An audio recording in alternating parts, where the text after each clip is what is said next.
ഇന്ന് May 10 CCI medical കോളേജിനെ സംബന്ധിച്ച് ഏറ്റവും ദുഃഖകരമായ ഒരു ദിവസം. ഡോക്ടർ വന്ദനാദാസിനെ ഒരു മനുഷ്യാധമൻ കൊലപ്പെടുത്തിയിട്ട് ഇന്ന് 1 വർഷം തികയാണ്. സർക്കാർ നിർദ്ദേശിച്ചതുകൊണ്ട് മാത്രം താലൂക്ക് ആശുപത്രിയിൽ നിർബന്ധിത സേവനത്തിന് പോയ യുവ ഡോക്ടറെ സംരക്ഷിക്കുന്നതിൽ നമ്മുടെ സംവിധാനങ്ങൾക്ക് പരാജയം നേരിട്ടു എന്നുള്ളതാണ് ഒരു ദുഃഖസത്യം. എവിടേക്കാണ് പിഴവ് പറ്റിയത്, നമുക്ക് ഇനിയും ഇത് ഉണ്ടാവാതിരിക്കാൻ എന്ത് ചെയ്യാൻ സാധിക്കും എന്നൊക്കെ ആലോചിക്കാൻ മാത്രമേ നമുക്ക് ഇനിയും സാധിക്കൂ. ഈ സംഭവം ആലോചിച്ചാൽ വീട്ടിൽ വെച്ച് തന്നെ ഒരു മാനസിക വിഭ്രാന്തി കാണിച്ച ഒരു മനുഷ്യൻ, അയാളെ ആരാണ്ട് കൊല്ലാൻ വരുന്നു എന്നൊക്കെ പറഞ്ഞു അയാൾക്കൊരു തോന്നല. അയാളെ പോലീസുകാർ ആശുപത്രിയിൽ കൊണ്ടുവരുന്നു. കാലിലൊരു മുറിവുണ്ട്. ആശുപത്രിയിൽ ഈ മുറിവ് വെച്ച് കെട്ടുന്ന മുറിയിലോട്ട് കയറിയിട്ട് അവിടെ വെച്ച് പോലീസുകാരെ ആക്രമിക്കുകയും 1-2 പോലീസുകാർക്ക് ചെറിയ മുറിവുകൾ പറ്റുകയും ചെയ്തു. അപ്പോൾ ഡോക്ടർ വന്ദനാദാസ് അവിടെ ഡ്യൂട്ടിയിലാണ്. അപ്പോഴേക്കും ഈ പോലീസിനെ ആക്രമിക്കുന്ന ഒരവസ്ഥ വന്നപ്പോൾ ആ കുട്ടി, എനിക്ക് തോന്നുന്നു, സ്തംഭിച്ചു പോയെന്ന് തോന്നുന്നു. ആ കുട്ടി ആൾറെഡി ഡ്യൂട്ടിയിലുണ്ടായിരുന്ന മെഡിക്കൽ ഓഫീസറെ അറിയിച്ചിരുന്നു. പക്ഷെ മെഡിക്കൽ ഓഫീസർ എത്തിയിട്ടുണ്ടായിരുന്നില്ല. ഈ കുട്ടി തനിച്ചായിപ്പോയി. എന്ന് വെച്ച് കഴിഞ്ഞാൽ ഈ പോലീസുകാരനെ ആക്രമിച്ചപ്പോഴേക്കും ഈ പോലീസുകാരൊക്കെ എന്ത് ചെയ്തെന്ന് വെച്ച് കഴിഞ്ഞാൽ ഇവര് 3 പേരും പിന്നെ സെക്യൂരിറ്റി എല്ലാം കൂടെ അങ്ങ് മാറിക്കളഞ്ഞു. അപ്പൊ ഈ ഡ്രസ്സിങ് റൂമിൽ മുറിവ് വെച്ച് കെട്ടുന്ന മുറിയിൽ ഇയാളും പിന്നെ ഈ ഡോക്ടറും മാത്രമാകുന്ന ഒരു അവസ്ഥ വന്നു. ബാക്കി സ്ത്രീ ജോലിക്കാരുണ്ടായിരുന്നവരും പേടിച്ച് മാറി. അപ്പൊ സാധാരണഗതിയിൽ ഡ്യൂട്ടി ഡോക്ടർ ചെയ്യുന്നത് എന്തെന്ന് വെച്ച് കഴിഞ്ഞാൽ ഇപ്പൊ നമ്മുടെ റിഫ്ലക്സ് ആയിട്ട് നമ്മൾ ചെയ്യുന്നത്, വെച്ച് അയാൾ ഉപദ്രവിക്കും, നമുക്ക് കയറി കഥ ഉടയ്ക്കാം എന്ന് പറഞ്ഞു പോവുകയാണ് പതിവ്. പക്ഷെ എന്തുകൊണ്ടാണെന്ന് അറിഞ്ഞുകൂടാ, ഇത് അവിടെ ഡ്യൂട്ടിയിലുണ്ടായിരുന്ന ഡോക്ടർ കയറി കഥ അടച്ചു. പക്ഷെ ഈ കുട്ടി വെളിയിലായി. അപ്പോൾ ഇയാള് കുട്ടിയെ ആക്രമിച്ചു, ഈ ഡോക്ടറെ ആക്രമിച്ചു. അപ്പൊ ഡോക്ടർക്ക് പരിക്കേറ്റു. ഡോക്ടർ അവിടെ വീണു. അപ്പൊ വീണ് കിടന്ന ഡോക്ടറെ കുത്തി. ഒരു 10-16 കുത്ത് കൊണ്ടു എന്നാണ് പോസ്റ്റ്മോർട്ടത്തിൽ പറയുന്നത്. അപ്പം അയാളുടെ കൂടെ ഡ്യൂട്ടി ഉണ്ടായിരുന്ന വേറൊരു ഡോക്ടർ ഉണ്ടായിരുന്നു, ഡോക്ടർ ഷെബിൻ എന്നുള്ള ഒരു യുവ ഡോക്ടർ. അപ്പൊ അദ്ദേഹം ഈ വന്ദനയെ കാലിൽ പിടിച്ചിങ്ങി വലിച്ചു മാറ്റാൻ ശ്രമിച്ചു. അപ്പോഴേക്കും ഈ അക്രമിയെ ആ വന്ദനയെ പിടിച്ചു വെച്ചിരിക്കുക കയ്യിൽ. അപ്പൊ ഈ ഡോക്ടർ ഷിബിൻ എന്ത് ചെയ്തെന്ന് വെച്ച് കഴിഞ്ഞാൽ ആ കൈയിനൊരു ചവിട്ട് കൊടുത്തു. അതോടെ അയാൾ കൈ അങ്ങ് വിട്ടു. പിന്നെ വന്ദനയെ വലിച്ചു മാറ്റാൻ പറ്റി. അപ്പോൾ ഇയാളൊന്ന് എണീക്കാൻ ശ്രമിക്കുന്നുണ്ട്. അപ്പൊ ഈ കാലിൽ ഒരു മുറിവുണ്ടല്ലോ, ആ വേദന കാരണം അയാൾ എണീക്കുന്നില്ല. അപ്പൊ അയാൾക്ക് വേദനയൊക്കെ അറിയാം, ബാക്കിയുള്ളവരെ കുത്തുമ്പോൾ ഉള്ള വേദന മാത്രമേ അയാൾക്ക് അറിഞ്ഞൂടാതുള്ളൂ. അപ്പൊ ശരിക്കും നമ്മള് തിരിച്ച് റെട്രോസ്പെക്റ്റ് ആയിട്ടൊന്ന് ആലോചിച്ചാല് അവിടെ കിടന്ന ഒരു കസേര എടുത്തൊരു അടി കൊടുത്താൽ തീരാനുണ്ടായിരുന്ന ഒരു പ്രശ്നമേ ഉള്ളൂ. അവൻ ആരെയും കുത്തൂല്ലായിരുന്നു.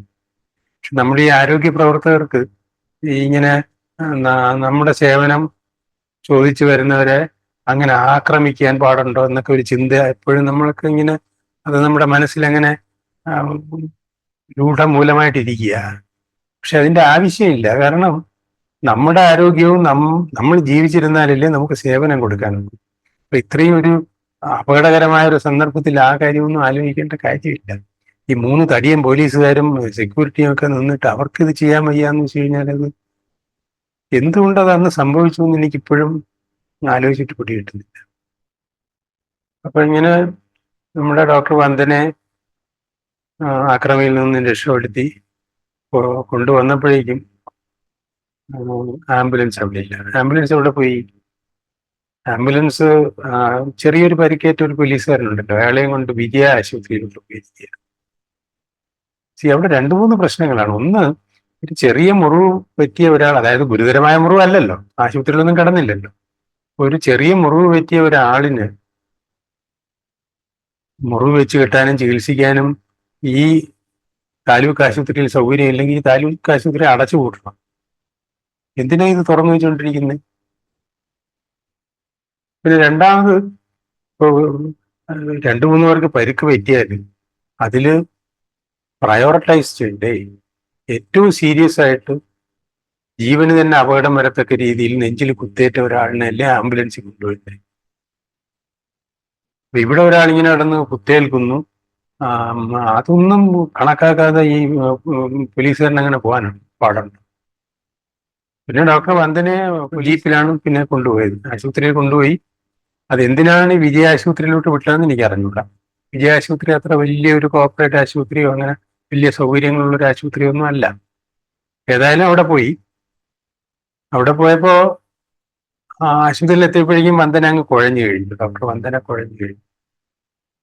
അപ്പോൾ അവർക്ക് ശ്വാസം കിട്ടുന്നില്ല, ഈ ഓക്സിജൻ അളവ് കുറയുന്നു. അപ്പോൾ നമ്മുടെ ശ്വാസനാളത്തിൽ ട്യൂബ് കടത്തി ഓക്സിജൻ കൊടുക്കുന്ന രീതിയിലാക്കിയിട്ട് കിംസിലോട്ട് കൊടുക്കുക. ശ്വാസം എടുക്കാൻ കിട്ടുന്നില്ല, അതിന് ട്യൂബ് ഇട്ട് കൊടുക്കേണ്ടി വരുന്നു.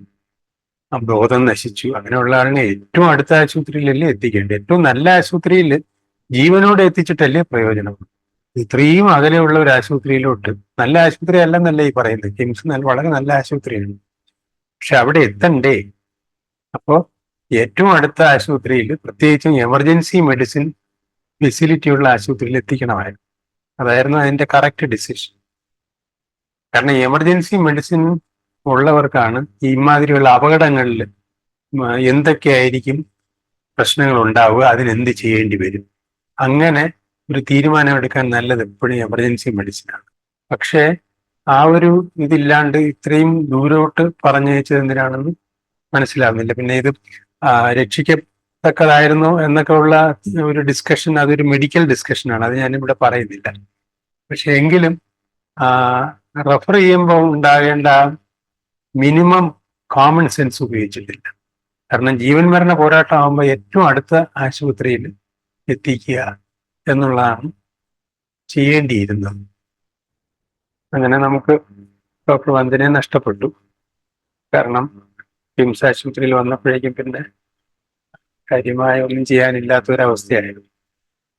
കാരണം ഇതൊരു 60-70 കിലോമീറ്റർ അകലെയുള്ളൊരു സ്ഥലമല്ലേ. ഇത്രയും ശ്വാസം കിട്ടാത്ത ഒരാളിനെ ഇത്രയും അകലെ കൊണ്ടുവന്നു കഴിഞ്ഞാൽ എങ്ങനെ രക്ഷപ്പെടുത്താൻ പറ്റുക? അപ്പൊ ഇതിൽ എന്തൊക്കെ ഇനിയും നമുക്കൊരു മോഡിഫിക്കേഷൻ ചെയ്യാൻ പറ്റുമെന്ന് ചോദിച്ചാൽ, ഒന്ന് ഈ ഇന്റേൺഷിപ്പ് അല്ലെങ്കിൽ ഹൗസ് സർജൻ എന്ന് പറയുന്നത് ട്രെയിനിയാണ്, അണ്ടർ സൂപ്പർവിഷൻ ട്രെയിൻ ചെയ്യേണ്ടവരാണ്. അതായത് സർക്കാർ ശമ്പളം കൊടുക്കുന്ന PSC അപ്പോയിന്റ് ചെയ്തിട്ടുള്ള ഡോക്ടർമാർ അവിടെ ഉണ്ടാവും. അവരുടെ കീഴിൽ അവരുടെ സൂപ്പർവിഷനിൽ ചികിത്സ പഠിക്കേണ്ടവരാണ്. അല്ലാതെ ഇവരെ ഒറ്റയ്ക്ക് വിടുക എന്നുള്ളത് ഒരു ശരിയായ കാര്യമല്ല. അപ്പോൾ എപ്പോഴാണോ അവരുടെ സേവനം ആവശ്യമുള്ളത് അവര് ചെയ്തോട്ടെ, ജോലിയൊക്കെ അവർ ചെയ്തോട്ടെ, അതിനൊന്നും പ്രശ്നമില്ല. പക്ഷെ സൂപ്പർവൈസ് ചെയ്യാൻ ഒരാളുണ്ടാവണം. ഈ ചെയ്യുന്നതൊക്കെ ശരിയാണോ എന്ന് അറിയണമല്ലോ.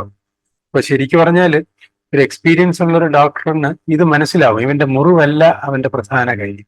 അവന്റെ പ്രധാന കാര്യം ഹാലൂസിനേഷൻ. അവന് തോന്നുന്നു വന്ദന ഉൾപ്പെടെ അവിടെ നിൽക്കുന്ന ആൾക്കാർ അവനെ ആക്രമിക്കാൻ വരുന്നു എന്ന് അവന് തോന്നുന്നു, ഹാലൂസിനേഷൻ. അപ്പൊ അതാണ് അവന്റെ മെയിൻ പ്രശ്നം. അപ്പൊ ഈ ഹാലൂസിനേഷന്റെ ഏറ്റവും പ്രധാന കാര്യം ഒന്ന് ആൽക്കഹോള്. അത് പ്രത്യേകിച്ചും ആൽക്കഹോള് ഒത്തിരിയും കഴിച്ചുകൊണ്ടിരിക്കുന്ന ആളിന് കിട്ടാതാവുമ്പോൾ ഉണ്ടാകുന്ന ഒരു വിഭ്രാന്തി. പിന്നെ ചില ഈ പറഞ്ഞ മാതിരി അഡിക്റ്റ് ആവുന്ന മരുന്നുകൾ. ശരിക്കും ഇതില് എന്താ അതിന്റെ ഒരു സൊല്യൂഷൻ എന്ന് ചോദിച്ചു കഴിഞ്ഞാൽ, മിനിമം സർക്കാരെങ്കിലും ഈ ചാരായ കച്ചവടം നടത്തണം. ഇതാണ് നമ്മുടെ സമൂഹത്തിൽ, അത് നമ്മുടെ സമൂഹത്തിലെ ആൾക്കാരുടെ പൈസ ഇല്ലാതാക്കുന്നതും വീട്ടിൽ വഴക്കുണ്ടാകുന്നതും ഇതേമാതിരി അക്രമങ്ങൾ ഉണ്ടാകുന്നതും കൊലപാതകം നടത്തുന്നതിലും എല്ലാം ഈ മയക്കുമരുന്നുകളും മദ്യവുമാണ്. അപ്പൊ അത് സർക്കാർ തന്നെ വിൽപ്പന നടത്തുന്ന പരിപാടി ഒന്ന് നിർത്തുക എന്നുള്ളതാണ് കാരണം സർക്കാരിന് പൈസ ഉണ്ടാക്കാനായിട്ട് വേറെ മാർഗങ്ങൾ അത് ഉണ്ടാക്കിയേ പറ്റൂ. അത് കൃഷിയാവാം, വ്യവസായമാവാം, എന്തോ ആയിക്കോട്ടെ. പക്ഷെ ചാരായം വിൽപ്പന അല്ല ഒരു സർക്കാർ ചെയ്യുന്നത്. പിന്നെ ഈ ഡോക്ടർ വന്ദനാദാസ് ഈ താലൂക്ക് ആശുപത്രിയിൽ പോകേണ്ട ഒരു കാര്യമില്ല. സർക്കാരിന്റെ നിർബന്ധം കാരണം നിർബന്ധിതമായിട്ട് അവിടെ സേവനം അനുഷ്ഠിക്കണം എന്നുള്ളത് കൊണ്ട് മാത്രം പോയതാണ്. അങ്ങനെ ആകുമ്പോൾ അവരുടെ സുരക്ഷ ഒരുക്കേണ്ടത് സർക്കാരിന്റെ ചുമതലയല്ലേ? പിന്നെ സുരക്ഷ ഒരുക്കിയില്ലെന്നുള്ളതോ പോട്ടെ, ഈ ഒരു സംഭവമൊക്കെ കഴിഞ്ഞിട്ട് എന്താ അവർ ചെയ്തു നമ്മുടെ ഭരണകൂടം? ഇപ്പൊ അവിടെ ചെയ്തിരിക്കുന്നത്, ഈ പോകുന്ന ഹൗസ് സർജൻ കുട്ടികൾക്ക് നൈറ്റ് ഡ്യൂട്ടി ഒഴിവാക്കി, നൈറ്റിൽ നിൽക്കണ്ട. കാരണം ഇത് അർദ്ധരാത്രി അല്ല വെളുപ്പാങ്കാലത്താണല്ലോ സംഭവിച്ചത്. അതുകൊണ്ട് അതാണോ ഒരു പരിഹാരം? നമ്മൾ ഒരു താലൂക്ക് ആശുപത്രി എന്ന് പറഞ്ഞ് തുറന്നു വെച്ചിരിക്കുന്നിടത്ത് 24 മണിക്കൂർ സേവനം ലഭ്യമാക്കണമല്ലോ. ഇപ്പോ രാത്രിയിൽ ഡോക്ടർമാരുടെ കുറവുണ്ട്, ഇവരുടെ സേവനം വേണം എന്നൊരാൾ കോടതിയിൽ ചെന്ന് ചോദിച്ചു കഴിഞ്ഞാൽ കോടതി അത് അനുവദിക്കും. കാരണം ഡോക്ടർമാര് നൈറ്റ് ഡ്യൂട്ടി ചെയ്തതെന്ന് ഒരിടത്തും പറഞ്ഞിട്ടില്ല. അതിന്റെ സുരക്ഷ ഒരുക്കേണ്ടത് ഭരണകൂടത്തിന്റെ ഒരു ചുമതലയാണ്. അവിടെ ഇപ്പോഴും, അതായത് ഇപ്പൊ 1 വർഷം കഴിഞ്ഞിരിക്കുന്നു നമുക്ക് വന്ദനെ നഷ്ടപ്പെട്ടിട്ട്, ഇപ്പോഴും അതിനൊന്നും ചെയ്തിട്ടില്ല. നൈറ്റ് ഡ്യൂട്ടി ഒഴിവാക്കുക എന്നുള്ളതല്ല അതിന്റെ പരിഹാരം. എന്തെങ്കിലും ഇതുപോലൊരു പ്രശ്നം ഉണ്ടാകുമ്പോൾ അതൊരു ഓപ്പർച്യൂണിറ്റി ആയിട്ട് എടുത്ത് നമ്മുടെ സിസ്റ്റം ഇംപ്രൂവ് ചെയ്യാൻ എന്ത് ചെയ്യാൻ പറ്റും, അത് ആ രീതിയിൽ വേണ്ടി ഭരണകൂടം ആലോചിക്കാൻ. പിന്നെ ഈ ചെറിയ മുറിവുകളും ഒക്കെ വരുന്നതിനൊക്കെ വിജയ ആശുപത്രിയിൽ വിടാനാണെങ്കിൽ പിന്നെ എന്തിനാണ് ഈ ഒരു താലൂക്ക് ആശുപത്രി തുറന്നു വെച്ചിരിക്കുന്നത്? ഞാൻ പറഞ്ഞത് പോലീസുകാരന്റെ കാര്യമാണ്. നമുക്ക് അവിടെ വെച്ച് തന്നെ ചികിത്സിച്ച് മുറിവ് വെച്ച് കെട്ടിയാൽ പോരായിരുന്നു. എന്നിട്ട് വന്ദനയെ വേണ്ടേ ആംബുലൻസിൽ അയക്കേണ്ടിയിരുന്നു. ആ പ്രയോറിറ്റൈസേഷൻ മിസ്സിങ്. എന്തുകൊണ്ട് അത് പ്രയോറിറ്റൈസ് ചെയ്യാൻ പറ്റിയില്ല അവർക്ക്? പിന്നെ ഈ ഡോക്ടർമാരുടെ സംഘടനയുടെ ഭാഗത്തു നിന്നും ശരിക്കു പറഞ്ഞാൽ ഒരു ജാഗ്രത കുറവുണ്ട്. കാരണം ഇവൻ ഈ വന്ദനയുടെ കൊലപാതകം കഴിഞ്ഞ് അടുത്ത ദിവസം നമ്മളെല്ലാം, ഞാനും ഉണ്ടായിരുന്നു സെക്രട്ടേറിയറ്റിൽ. നമ്മൾ സെക്രട്ടേറിയറ്റിന്റെ മുമ്പിൽ പ്രകടനമായിട്ട് വരികയും, അപ്പൊ IMAയുടെ അന്നത്തെ പ്രസിഡന്റ് മന്ത്രിയുമായിട്ട് ചർച്ച ചെയ്തിട്ട് തിരികെ വന്ന് എല്ലാം കോംപ്രമൈസ് ആയെന്ന് പറയുകയും ചെയ്യും. പോലീസുകാരന്റെ ചുമതല സുരക്ഷ ഒരുക്കലല്ലേ? അത് ചെയ്യാതിരുന്ന ആളിനെ ഒന്ന് കുറ്റപ്പെടുത്തുകയെങ്കിലും വേണ്ടേ ഭരണകൂടം? അതുപോലും ചെയ്യാത്ത ഭരണകൂടത്തിനെ ജസ്റ്റിഫൈ ചെയ്തിട്ട് IMA പ്രസിഡന്റ് സംസാരിക്കാൻ പാടുണ്ടോ? എന്തുകൊണ്ടാണ് അതൊരു വലിയ കാര്യമായിട്ട് ഞാൻ പറയുന്നതെന്ന് ചോദിച്ചു കഴിഞ്ഞാൽ, ഞാനൊരു ഉദാഹരണം പറയാം. ഒരു കോവിഡ് രോഗി വന്നു, അയ്യോ കോവിഡ് അത് പകരും, അതുകൊണ്ട് ഞാൻ നോക്കൂല എന്ന് ഒരു ഡോക്ടറായ എനിക്ക് പറയാൻ പറ്റൂല. അങ്ങനെ പറഞ്ഞു കഴിഞ്ഞാൽ എനിക്കെതിരെ നടപടി വരും, അന്ന് തന്നെ നടപടി വരും, വേണമെങ്കിൽ സസ്പെൻഡ് ചെയ്യും. ഇവിടെ എന്താ സംഭവിച്ചിരിക്കുന്നത്? ഈ അക്രമിയായ പ്രതിയെ ആ ഡോക്ടറുടെ കൂടെ അങ്ങ് വിട്ടിട്ട് ഈ പോലീസുകാരങ്ങ് മാറിക്കളഞ്ഞിരിക്കുന്നു, സെക്യൂരിറ്റിയും. ഇത് അവരുടെ കൃത്യവിലോപമല്ലേ? അവരുടെ ഡ്യൂട്ടി ചെയ്യാത്തതല്ലേ? ഇപ്പൊ ഡ്യൂട്ടി ചെയ്യാത്തതിന് നമ്മൾ മിനിമം ഒരു ഒരു ഒരു ഒരു ശാസനയെങ്കിലും വേണ്ടേ? അത് അപ്പോ പിന്നെ സംഭവിച്ചെന്നുള്ള വേറെ കാര്യം. അന്ന് അത് സംഭവിക്കാത്തത് കൊണ്ട് എനിക്കും എൻ്റെ കുട്ടികൾക്കും എല്ലാം വളരെ വളരെ ദുഃഖം തോന്നി. അതുകൊണ്ടാണ് ഞാൻ പറഞ്ഞത്, അന്നത്തെ IMA പ്രസിഡന്റിന്റെ ഒരു അപ്പോളജി അന്ന് തന്നെ കൊടുക്കണമായിരുന്നു ഈ കുഞ്ഞുങ്ങൾക്ക്, ഈ കൊച്ചു ഡോക്ടർമാർക്ക്. ഇപ്പോൾ ഡോക്ടർ വന്ദനയുടെ ഓർമ്മ ദിനത്തിൽ എനിക്ക് തോന്നിയ കുറച്ച് കാര്യങ്ങൾ ഇങ്ങനെ പറഞ്ഞു എന്നേ ഉള്ളൂ. ഏതായാലും ഇതിനൊരു പരിഹാരം എന്താന്ന് ചോദിച്ചാൽ എനിക്കും ഒരു മറുപടിയില്ല. ഭരണകൂടം തന്നെ ഇതിന് എന്ത് പരിഹാരം എന്ന് ഒന്ന് ഇരുന്ന് ചിന്തിച്ച് പരിഹാരം ഉണ്ടാക്കണം എന്ന് അഭ്യർത്ഥിച്ചുകൊണ്ട് നിർത്തുന്നു. വന്ദനയുടെ ഓർമ്മയ്ക്ക് മുമ്പിൽ പ്രണാമം.